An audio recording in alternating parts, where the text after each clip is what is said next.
This is exactly right. The Hulu original series Furious is now streaming on Hulu and Hulu on Disney+.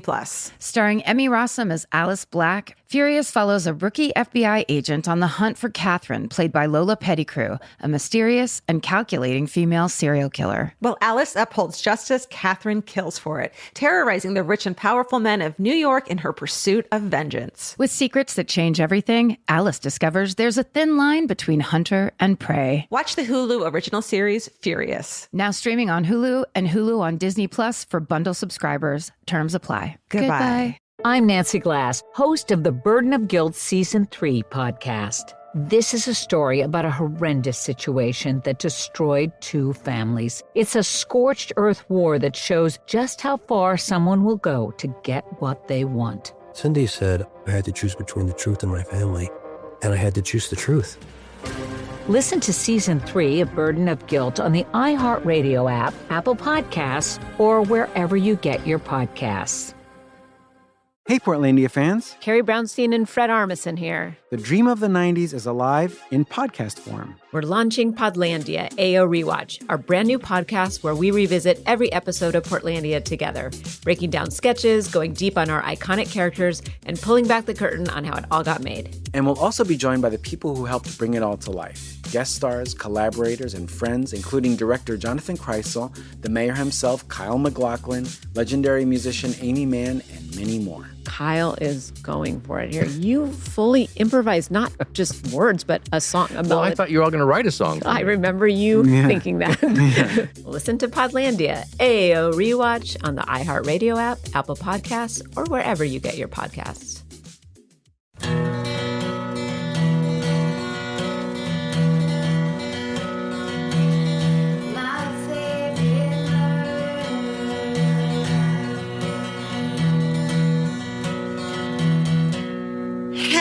Hello.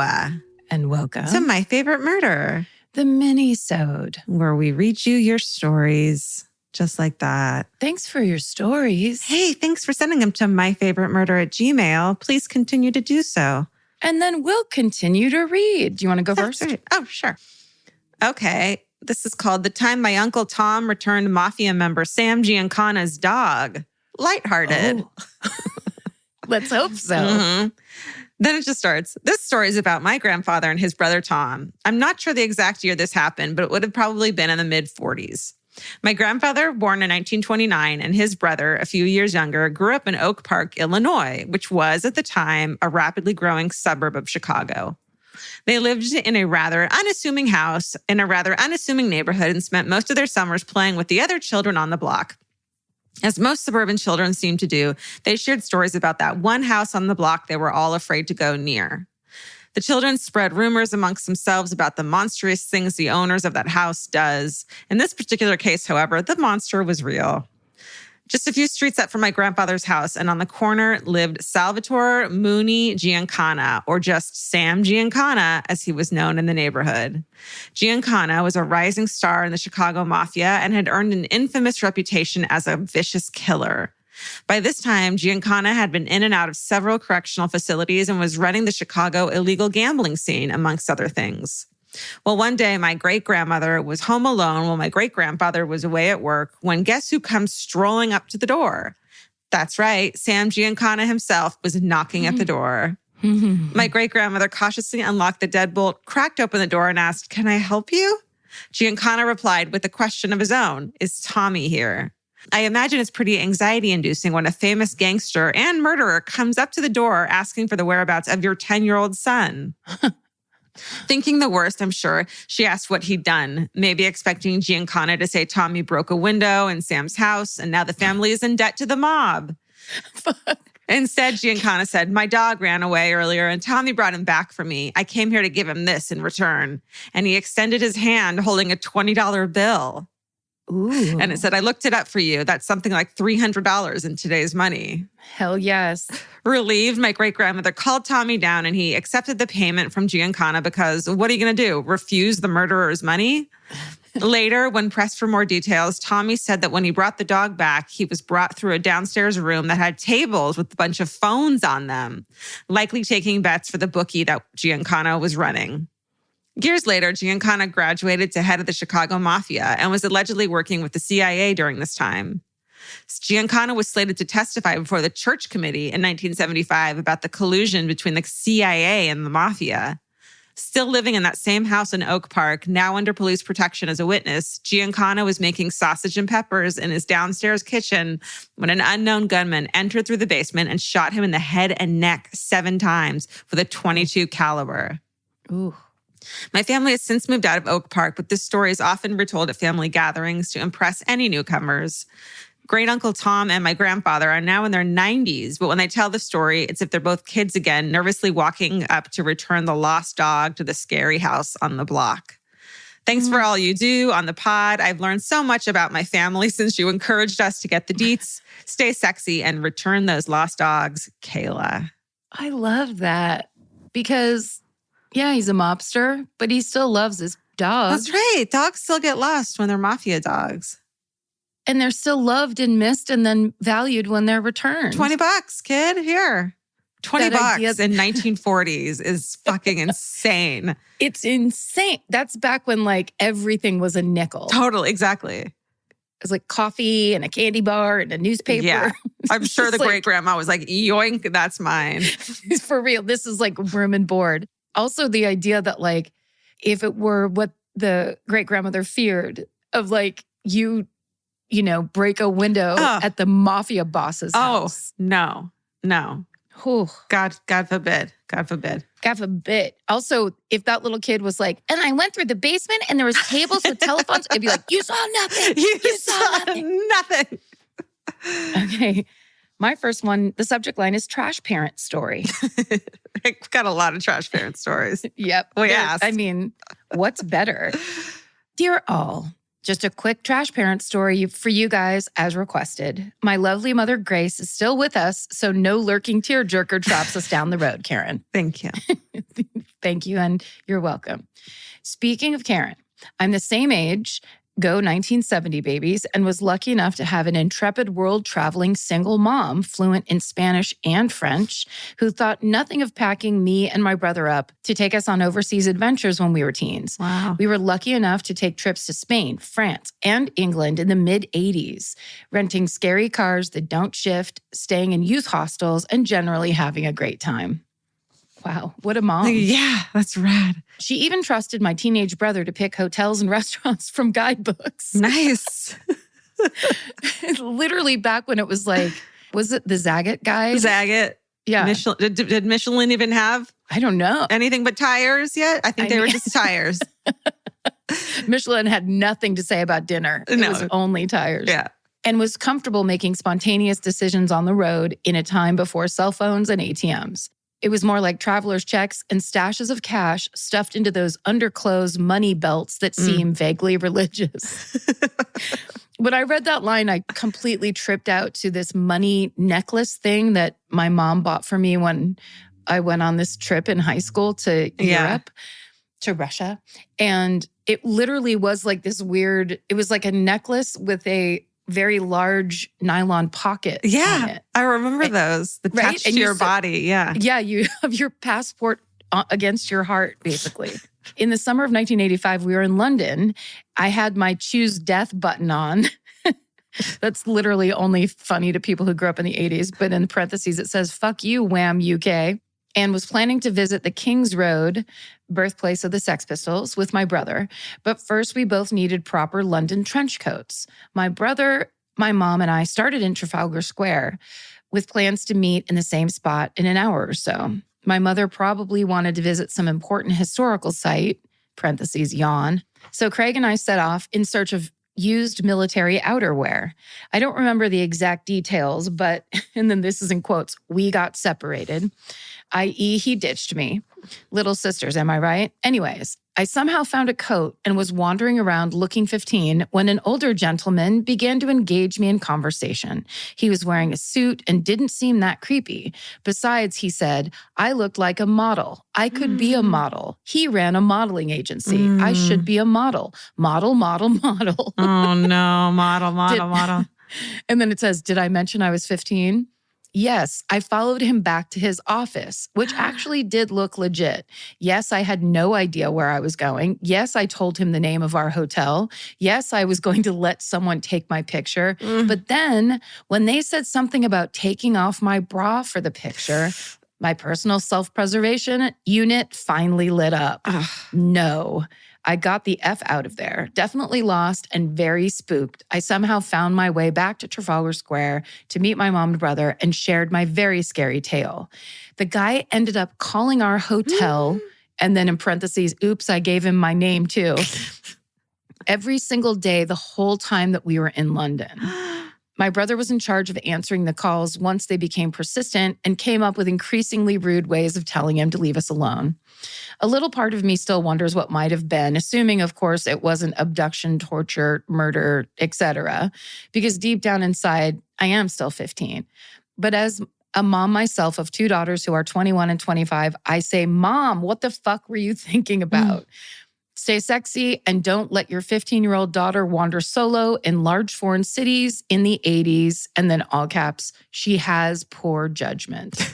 Devin, she, her. Oh, Devin. Unfortunately, I feel like so many of us have stories like that where we're like, I was 15, I was 18, I didn't know, I was whatever. Oh my God. You're being complimented in this way that like you want so badly for so long, but you never believe is going to happen. Right. And then suddenly it's the ultimate, you're getting picked. Yeah. Like it's the ultimate bait. It is such bait. It's exactly right. Wow.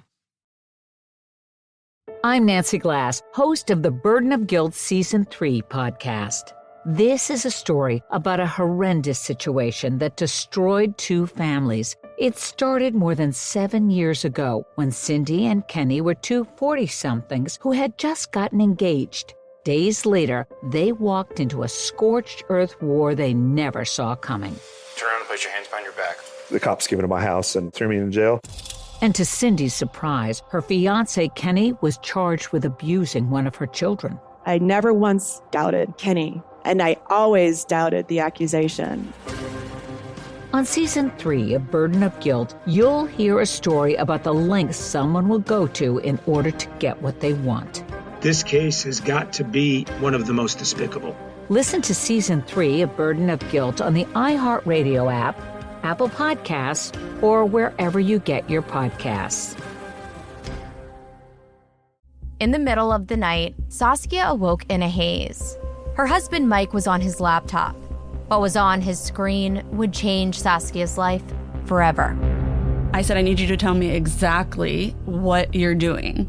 And immediately, the mask came off. You're supposed to be safe. That's your home. That's your husband. Listen to Betrayal Season 5 on the iHeartRadio app, Apple Podcasts, or wherever you get your podcasts. Hey everyone, it's the Jonas Brothers. This week on the podcast, Hey Jonas, we're hanging out with Michael Bublé. After Kevin's recent interesting confession about Michael, we figured there's only one thing to do. We must invite Michael Bublé on the podcast, and we want to know what's on his Sexy Time playlist. You know, I did an interview, and they're like, have you heard about this Jonas Brothers thing? And they were like, what did you think of it? And I was like, well, I mean, it's reciprocal. We talk about Kevin's confession, Michael's reaction, and a whole lot more. Our conversation with Michael Bublé is out now. Listen to Hey Jonas on the iHeartRadio app, Apple Podcasts, or wherever you get your podcasts. This is called a literal dream come true. And it's just, I don't even know if it like fits anything we've ever asked for, but it's, oh no, you know what it does? Coincidence stories. Hello, murder gang, pets, and Steven obviously included. I know you've been enjoying crazy coincidence stories lately. And as it just so happens, I had an experience about a month ago, so wild that when it happened, my first thought was of writing to you guys. That's right. That's what we want. Yes. Let me preface this story by saying that I, along with my mom, have been prone to having dreams that later wind up coming true. Here we go. I live in a safe neighborhood and always leave my car unlocked because I don't usually have much in there. And I've always assumed that if someone did try to steal anything, they just open the door and take it. Unfortunately, I'm a dumb bitch, and I woke up one morning a couple weeks ago to my car window smashed in, the only thing missing being a backpack with a broken zipper full of clothes I was taking to a friend to get fixed that day. Among the articles of clothing were my favorite pair of jeans. They're Levi's covered in cool, colorful patches. One is a tiny hot sauce that I had sewed to the ass pocket. I was pissed. More pissed about losing them than the $400 I had to pay to get my car window fixed. In the days that followed, I checked every thrift store in town for my patch pants. I looked in all the alleys and dumpsters in my neighborhood to see if the thief had dumped the backpack. And almost every night, I had a dream that I was walking through a crowd and passed someone wearing my pants. So fast forward 2 weeks later, it's Saturday night on Halloween weekend, and I'm dressed to the nines as sexy Bob Ross. My friends called me Boob Ross. And I'm walking downtown with my cousin in search of the Rainbow hot dog stand that sells chili cheese dogs for $3.50, exclamation mark. When a man walks towards me wearing my patch pants. I stopped dead in my tracks and said, "Hey, where'd you get those pants?" And he's all like, my friend Jesse. And I'm like, "Oh yeah, well, those are my pants. They got stolen out of my car a couple weeks ago." And he goes, "Oh yeah?" And I go, "Yeah," and show him a picture of me wearing the pants. He looks down at them, back up at the picture, back down at the pants. And then he goes, "Well, do you want them back?" And so of course I say yes. And right there on the street, this man takes them off and gives them back to me. Thank Christ he was wearing pajama pants underneath. I was so shocked, not only because I had actually found my beloved patch pants in the exact same manner as my dreams, but that he gave them back to me happily. I have no idea if he's the guy who broke my window or if it was, quote, Jesse. But at that point, I really didn't give a shit. And because I know about positive reinforcement, I bought him a chili dog after he gave them back to me. So that's the story of how my prophetic dreams led me to getting my patch pants back. I have other stories of dreams I've had that have come true. And so does my mom. If you ever want to hear more, Ayla, Kayla without the K. I love hot sauce pockets pants story. I love chili dog embellishment. I love it all. Mm-hmm. How lucky is she that guy was like, absolutely, here. Sure. Not like, "Oh, hey, I'm a car robber." Or like, I'm defensive. Right. Nope, you can have him back. Yep. God bless. There's no Jesse. He earned that chili dog. By breaking into a car. Do you think it was him? Yeah. First of all, I was going to say, it is so scary when you get your car broken into and you come out to a shattered window. There's something so scary about that. Like, it is. It seems dangerous and weird, even though it's like probably just someone that needs cash, is in desperate times or whatever, but it's so scary. Yeah. The other thing I was going to say is, did you hear the way I said yeah when you were talking? And I had just taken a sip of really hot tea and I went, yeah. Yeah, man. For anyone listening, go back and listen to how weird that yeah sounded, because I was going to say something, but I didn't want to interrupt such a good story. There's no Jesse. There's no friend Jesse. There's never been a friend Jesse. There's no such thing as a friend named Jesse ever. Everyone knows that. That is the ultimate cover story. That's right. The subject line is, "Country living is safe," they said. Hi, all. Longtime listener and excited to finally be writing in a story that will hopefully pique some interest. I was born and raised in the city of Winnipeg, Manitoba, Canada. They put Canada in parentheses. I don't appreciate that condescension. We know. Also, Winnipeg, home of the Odd Block Comedy Festival, where people pay the comedians on time. Oh. Remember when we talked shit about a comedy festival and the guy from Odd Block's like, "Yeah, that's a different one. We're not that one. We pay on time." Me and Michelle Buteau talking massive shit. Okay. When I moved out of my parents' place, my adorable 30-pound dog and I lived right in the heart of downtown. Let's just say there's a lot of crazy shit to see downtown Winnipeg amidst a meth pandemic. But this story is not about any of that. So when I met my boyfriend / now husband, he was always concerned about me because he was born and raised a country boy in a small town about an hour south of the city and found the city to be a bit crazy and dangerous, especially where I lived. My building did get broken into a lot. So over time, he convinced me to move back to his hometown amid the COVID pandemic and promised me that you'll love it and the country is so much safer than the city.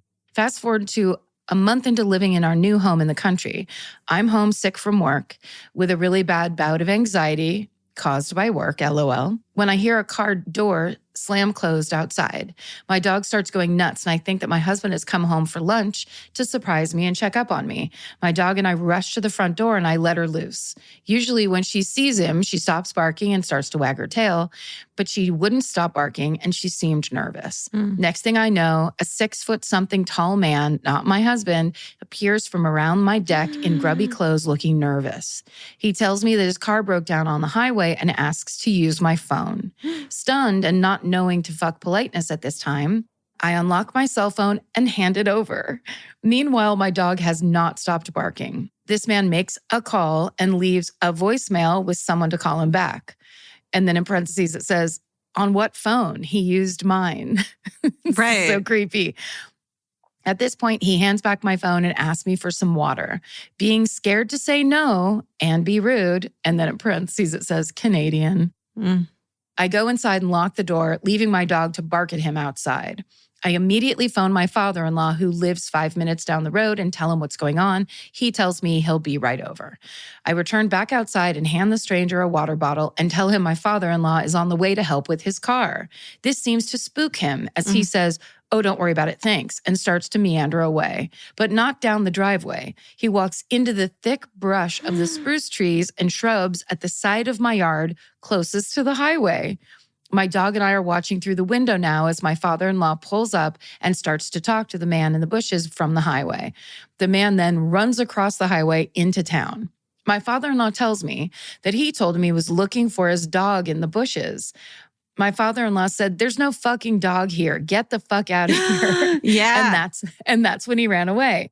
And then it says there was no truck on the highway either. I jumped in my father-in-law's truck and we called the police and followed the guy through town, even though the police told us not to. Don't do that. No. Don't. Eventually they picked him up and we learned that he had stolen a quad from a neighboring town. A what? You know those big, it's almost like they ride them through like sand dunes, those like motorcycles, but with 4 big wheels. Yeah. He stole that from someone and then like drove it to the next town. Shit. And he'd run out of gas in our town and was looking for something else to take a joyride on. I then realized that the car door slamming earlier, which I thought was my husband's, was my own car in the garage that he was searching through to see if he could steal it. Luckily, nobody was hurt in the end, although it was very scary to experience as a 26-year-old woman fresh in the country, assuming the best of everyone. After speaking to some neighbors, it turns out he scoped out a few places before visiting ours, and apparently he had taken a huge shit right beside my neighbor's shed. What? Anyway, hope this wasn't too long. Thanks for all the laughs and advice over the years. Stay sexy and don't move to the country. Selena, she, her. I will never move to the country. I will never live in the fucking wilderness. I just won't do it. No. It's a whole different thing. I fucking love it because the people that actually do live there, there's some hilarious, fascinating people. Yeah, but then you're home alone and then you're like, with no street lights. In the real Right. country, like where we grew up, you could see the neighbors' like driveway lights. Yeah. And that was kind of it. I'm such a suburban like girl at heart, city suburban girl. Like I don't even like being home alone, and I live in a fucking densely populated city, and I'm still like, what was that? What was that? No. I'm Nancy Glass, host of the Burden of Guilt Season 3 podcast. This is a story about a horrendous situation that destroyed 2 families. It started more than 7 years ago when Cindy and Kenny were 2 40-somethings who had just gotten engaged. Days later, they walked into a scorched earth war they never saw coming. Turn around and place your hands behind your back. The cops came into my house and threw me in jail. And to Cindy's surprise, her fiancé Kenny was charged with abusing one of her children. I never once doubted Kenny, and I always doubted the accusation. On Season 3 of Burden of Guilt, you'll hear a story about the lengths someone will go to in order to get what they want. This case has got to be one of the most despicable. Listen to Season 3 of Burden of Guilt on the iHeartRadio app, Apple Podcasts, or wherever you get your podcasts. Live first guest is Paris Hilton, Shakira, Luke, and Yerin. We'll have surprises. Many surprises. Welcome to the Sweet 305 podcast, where the group chat comes to life. What up? You're the only person I know that loves a yellow Starburst. It's lemonade. Listen to Sweet 305 with Lele Pons. Open your free iHeartRadio app, search Sweet 305, and listen now. This is Chelsea Handler from Dear Chelsea. Every week, the news gets worse, the world gets crazier, and Yamanika is here to tell whoever's responsible, you're the problem. Do you know I just found out who Sydney Sweeney was? If he got a bunch of women, then I should have a bunch of men.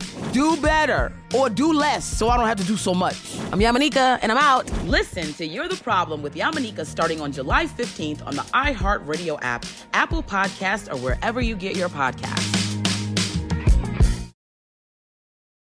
All right, well, here's one. We asked for this. New York, New Year's Eve diaper story. Yeah. We did ask for this. That time of year. Right. It's that time of year. It just starts. Listen, I know you've probably gotten many stories about people wearing a diaper for their trips to Times Square for New Year's Eve. Or maybe I'm just telling myself that because I don't want to be the only one. And it says, yes, everything you described about New Year's Eve in Times Square is true.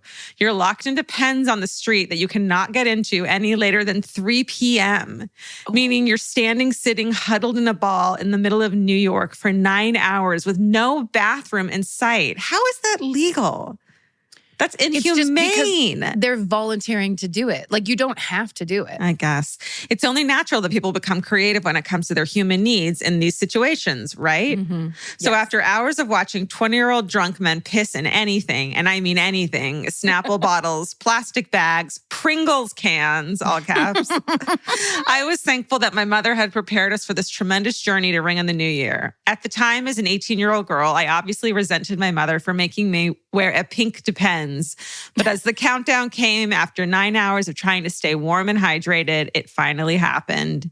Yes, I peed my fucking pants in the street as the crowd around me screamed 3, 2, 1. The kicker is that my mother, with a pea-sized bladder, after having 3 kids and a coffee addiction, did not even feel the slightest urge to go the whole night. Oh well, at least I got to see Miley Cyrus in her Wrecking Ball era. All the best. Stay sexy and go anywhere besides Times Square for New Year's Eve. Emily. Emily, how brave of you to share that truth. The truth of your journey. We applaud you. We depend on you. It must have felt amazing to just freely pee in your pants and have there be no repercussions. I mean, what if you can't have a conversation with anyone without thinking to yourself, they might be peeing at this very moment while they're looking me in the eye. Are the conversations better because people are peeing and looking each other in the eye? Maybe. Is there a level of vulnerability? Do people fall in love more because they're peeing all the time, the whole time? Maybe. There's just an openness, literally. Yeah, vulnerability. I love it. And we don't want emails about this, but I'm just wondering how, like, for myself, first of all, the idea that her mother didn't go to the bathroom for 9 hours is mind-boggling. Absolutely. Absolutely. The needing to go to the bathroom is why I don't go to most large shows, because I'm just like, I will have to pee so much. It's just my reality. But has anyone ever worn a Depends, held it for as long as they could, then let fly, and then it didn't hold? You know what I mean? Oh, yeah. When that's not your world. Yeah. And you don't really know how to use it. Is there a way to do it wrong? I guess is my question. You're questioning the dependability of Depends. Really? How could I do that? When it comes down to it. They're ubiquitous, like Q-tips. Everybody knows those things work. It's literally called Depends. I don't think they'd call it that if it was not dependable. That would be false advertising. Although it could be in the read. Depends. Depends. Oh! That's someone's stand-up joke. I just stole someone's stand-up joke and I don't know whose it is. Depends. Well, this has been a promo for Depends, promo code murder. This whole thing has just been an ad. Yeah, this is the new viral marketing that's sweeping the nation, where we're so natural at reading. We're just reading. This is just a long con, really. It really is. And then you can now buy Depends in the My Favorite Murder store. Yeah. logo. Okay. The logo. What a turn they took in the end. Truly. The subject line is my dad's first time in the USA. Hello, team. I'm an Indian murderino, and if I remember correctly, from a hometown y'all read a couple years ago, there's a few of us out there. Not interested in meeting anyone, but nice to know I'm not alone. I love you. I love you, socially awkward person. I love you, new best friend. So this story is about my father, who way back when in the early 90s attended a rafting championship in the States. Rafting. Wow. And had a bit of a comical misunderstanding. After the rafting championship ended, he got some free time, so he decided to do one thing that could not be done back home in India: eating turkey. Oh, interesting. Mm-hmm. He walks into the nearest diner, another American thing that he really wanted to experience, sits on the bar stool, pretends to look at a menu. The guy behind the counter walked around to stand next to Dad, waiting to take his order. One turkey, my dad said confidently. Oh, no. The man blinked at my father and he repeated his order. One turkey. Sir, the diner guy asked, will you be joined by anyone? My father mistook the man's question as an insult and said, I will have the turkey by myself. The diner guy asked my dad again if he was sure about his order, then resignedly went back to the kitchen. Finally, my dad's order arrived and he was horrified. Oh, no. What my poor dad did not know at the time was that the turkey he saw in Hollywood movies was for a whole family, that he should have specified which part of the turkey he wanted, which is what the diner guy kept trying to ask. Sitting in front of my 5'2" first time in America father was a whole turkey. Oh. He stared at the thing and realized his mistake, but my dad's ego is as big as he is short, so he picked up his knife and fork and began cutting his way through the thing. He obviously couldn't finish it. I asked him why he didn't take it back to his teammates, and he told me he was too embarrassed to explain the story to them. I don't blame the waiter. My dad is still quite stubborn, and I can only imagine how he must have resisted this poor guy's concerns. But the thought of my dad visiting America for the first time, which he only knew from Top Gun, the Thriller music video, and Laura Branigan songs, it's such a deep cut. And being given a reality check never fails to make me snort out a laugh. Stay sexy, and maybe next time the waiter looks doubtful about your order, just have coffee. Lots of love, Kay. I will have one turkey. He demanded a turkey. I love that. That's so funny. It's so good. Oh my God. We did it. That was a nice batch. That was a good batch. That was good stuff. Good job, you Good guys. job. Thanks for writing in. Thanks for being a part of it. Thanks for just listening. If you didn't write in, that's okay. Hey, all those passive Minisode imbibers, Yeah. you're good too. Yeah, that's right. So a little hot sauce patch on your back pocket and stay sexy. And don't get murdered. Goodbye. Elvis, do you want a cookie?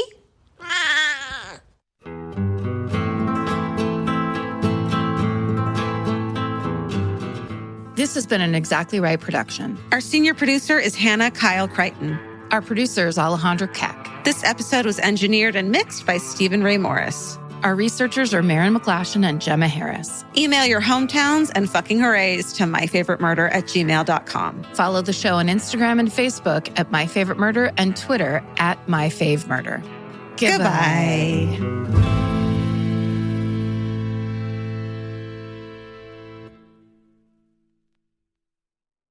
I'm Nancy Glass, host of the Burden of Guilt Season 3 podcast. This is a story about a horrendous situation that destroyed 2 families. It's a scorched earth war that shows just how far someone will go to get what they want. Cindy said I had to choose between the truth and my family, and I had to choose the truth.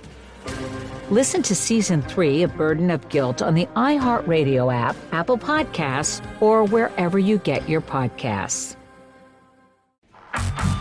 My first guest is Paris Hilton, Shakira, Luke, and Yerin. You have surprises? Many surprises. Welcome to the Sweet 305 podcast, where the group chat comes to life. What up? You're the only person I know that loves a yellow starburst. It's lemonade. Listen to Sweet 305 with Lele Pons. Open your free iHeartRadio app, search Sweet 305, and listen now. Hey everyone, it's the Jonas Brothers. This week on the podcast, Hey Jonas, we're hanging out with Michael Bublé. After Kevin's recent interesting confession about Michael, we figured there's only one thing to do. We must invite Michael Bublé on the podcast, and we want to know what's on his Sexy Time playlist. You know, I did an interview and they're like, have you heard about this Jonas Brothers thing? And they were like, what did you think of it? And I was like, well, I mean, it's reciprocal. We talk about Kevin's confession, Michael's reaction, and a whole lot more. Our conversation with Michael Bublé is out now. Listen to Hey Jonas on the iHeartRadio app, Apple Podcasts, or wherever you get your podcasts.